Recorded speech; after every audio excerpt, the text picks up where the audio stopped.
Hyderabad bullion మార్కెట్లో వెండి ధర భారీగా పెరిగింది. కేజీ వెండి ధర ఏకంగా రూపాయలు 12,000 పెరిగి 2,83,000కు చేరింది.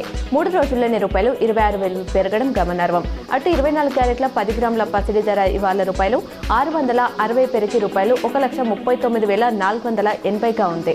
అలాగే 22 క్యారెట్ల 10 గ్రాముల గోల్డ్ రేటు రూపాయలు 600 ఏకబాకి రూపాయలు 1,27,850 పలుకుతుంది. రెండు తెలుగు రాష్ట్రాల్లో దాదాపు ఇవే ధరలున్నాయి. రోడ్డు భద్రతా మాస ఉత్సవ సందర్భంగా నవ్విపేటలో విద్యార్థులతో ర్యాలీ నిర్వహించారు.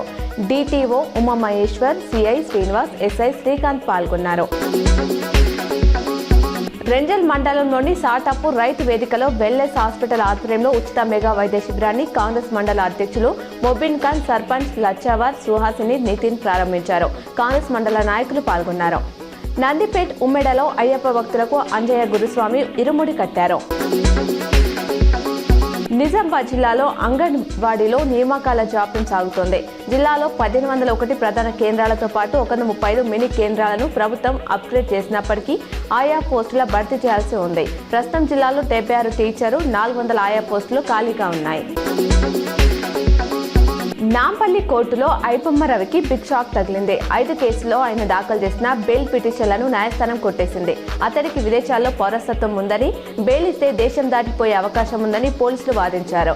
వారి వాదనలతో ఏకీభవించిన న్యాయస్థానం రవి బెయిల్ పిటిషన్లను కొట్టివేసింది.